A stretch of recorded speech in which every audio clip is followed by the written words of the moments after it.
São 8h51. Voltando para o nosso assunto aqui inicial, que foi interrompido por esses chamados, a GLO, que está valendo Lei de Garantia e Ordem no Rio de Janeiro e em São Paulo. Procurador de Justiça Marcelo Rocha Monteiro, que está conosco, do Rio de Janeiro, professor também ligado às questões das ciências criminais, explicou já para vocês que essa Lei de Garantia e Ordem vai funcionar sobre esferas que estão sob a responsabilidade da Segurança Federal.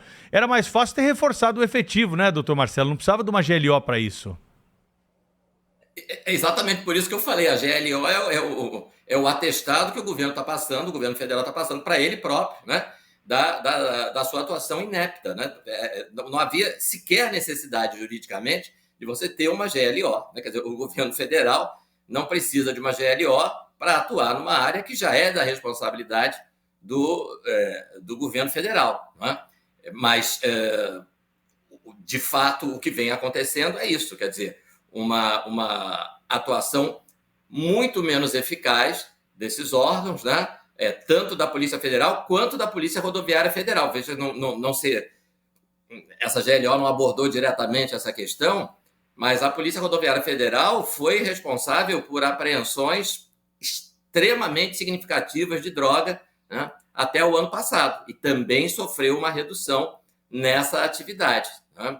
Inclusive, há setores ligados ao governo atual, né, que questionam, que não veem com bons olhos a atuação da Polícia Rodoviária Federal, né, que foi, repito, decisiva nos anos anteriores, né, nesse combate ao tráfico de entorpecente. Dizem que não, isso não é função da Polícia Rodoviária Federal. Já houve até questionamentos judiciais, né, querendo que a Polícia Rodoviária Federal reduza o seu papel à fiscalização aí das condições dos automóveis e tal, quando, na verdade, ela tem, por razões óbvias, né, a contribuição dela foi expressiva nos anos anteriores, porque uma grande parte, né, do movimento de drogas, né, e de armas ilegais no Brasil se dá por rodovias. Né?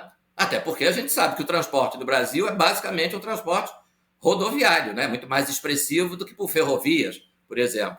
Então, a Polícia Rodoviária Federal também tem vinha atuando de forma bastante significativa nessa área e também teve uma redução aí de 30%, em alguns casos até mais, né, nessa apreensão de drogas. Então, na verdade, o que o governo federal está fazendo é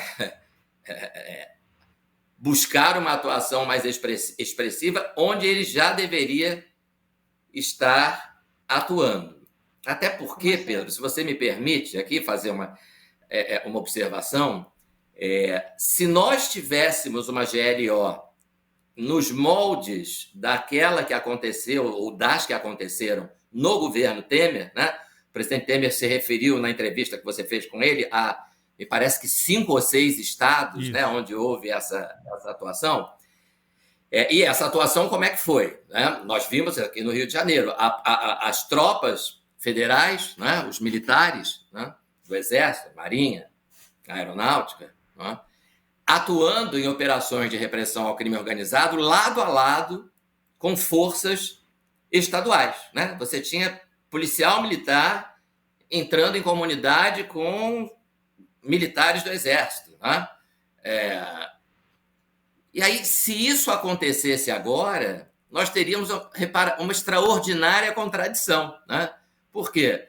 Porque nós temos uma ordem no Rio de Janeiro, aí falando especificamente do Rio de Janeiro, existe a chamada ADPF 635, a ADPF das favelas, nas quais o Supremo proibiu as forças estaduais de operarem regularmente em comunidades dominadas pelo crime organizado. Agora você imagina que contradição, né?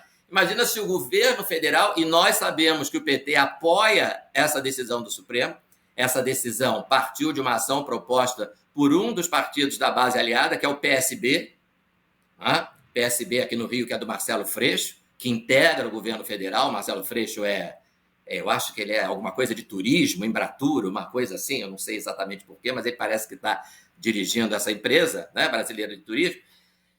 O PDT também, que também integra a base do governo. Todos esses partidos foram ao Supremo pedir que a polícia fosse proibida de fazer operações regulares nas comunidades. Então você imagina hoje que esse governo, composto por esse partido, diga: olha, precisamos reforçar a presença da polícia com tropas federais, né? Não, então primeiro precisa deixar a polícia trabalhar, né? Precisa revogar essa decisão da DPF 635.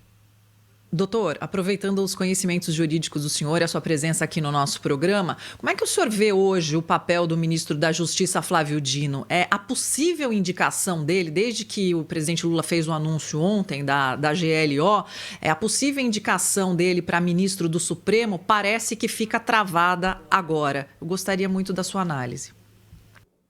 Eu vejo uma atuação meramente política, né? O ministro Flávio Dino já deu mais do que uma demonstração de que o compromisso dele não é efetivamente com o combate ao crime organizado, pelo menos não ao tráfico de entorpecentes, né? Eu lembro daquela emblemática visita que ele fez ao Complexo da Maré, né, na qual ele vai prestigiar o lançamento de um livro, de uma publicação, de uma ONG, chamada Rede das Marés, né? Uma publicação sobre o problema da segurança pública no Complexo da Maré. E essa publicação, de algumas dezenas de páginas, não faz nenhuma referência ao tráfico de entorpecentes. Na palavra traficante não é sequer mencionada. E ela diz que o problema, essa ONG, diz que o grande problema de segurança pública para a comunidade, para a população que vive na Maré, é a polícia, né? O traficante é omitido. As barreiras físicas que o tráfico estabelece, a proibição de entrada de qualquer veículo que não seja autorizado pelo tráfico, o uso de escolas públicas dentro do Complexo da Maré para esconderijo de armas, de drogas e, mais recentemente, de traficantes foragidos, inclusive de outros estados que vêm se abrigar aqui, e ficam escondidos nas instalações das escolas, né? Isso não é mencionado, isso para essa ONG não é problema, né? A regra que o tráfico impõe no Complexo da Maré, a facção que domina é o Comando Vermelho. A regra que o Comando Vermelho impõe nas UPAs, nas unidades de pronto atendimento local, é que a prioridade para o atendimento tem que ser para o traficante que tenha sido ferido no confronto com a polícia. Então, se tiver lá o morador idoso tendo um ataque cardíaco, ele vai esperar porque o médico é obrigado a atender o traficante. Nada disso vem no relatório, né? Essa ONG ignora tudo isso. Essa ONG funciona dentro do Complexo da Maré. Nada funciona dentro do Complexo da Maré se não tiver a anuência do Comando Vermelho. Aí o ministro da Justiça pega esse relatório completamente desconectado da realidade e suspeito, né? Um relatório que não menciona o tráfico como problema de segurança pública, né? E diz: esse relatório vai servir como parâmetro para a política de segurança pública do governo federal. Então, é muito difícil assim, né? Não é à toa que você está vendo essa redução que eu já mencionei na repressão ao tráfico de drogas por parte dos órgãos do governo federal, que agora vem com essa GLO, né, para reforçar o que foi enfraquecido pelo próprio governo federal. E contra os números, né, muitas vezes não há argumento, né? Esses são números sólidos aí dos últimos anos, da violência do Rio de Janeiro. Você pode questionar um ponto ou outro, mas número de homicídio, número de latrocínio, é o corpo ali, não tem como esconder, não tem como fugir desse dado real. Esse retrospecto histórico aí é muito importante quando a gente discute as medidas que foram implantadas e as medidas que estão sendo implantadas para combater a violência, principalmente no Rio de Janeiro. Doutor Marcelo, bom feriado para o senhor. Obrigado por acordar cedo aí e participar conosco ao vivo aqui desse debate tão importante sobre segurança pública, que é uma das pautas mais presentes no Jornal Gente. Obrigado, Pedro. Obrigado, Sônia. Bom feriado aí para todos. Bom trabalho para vocês e um grande abraço.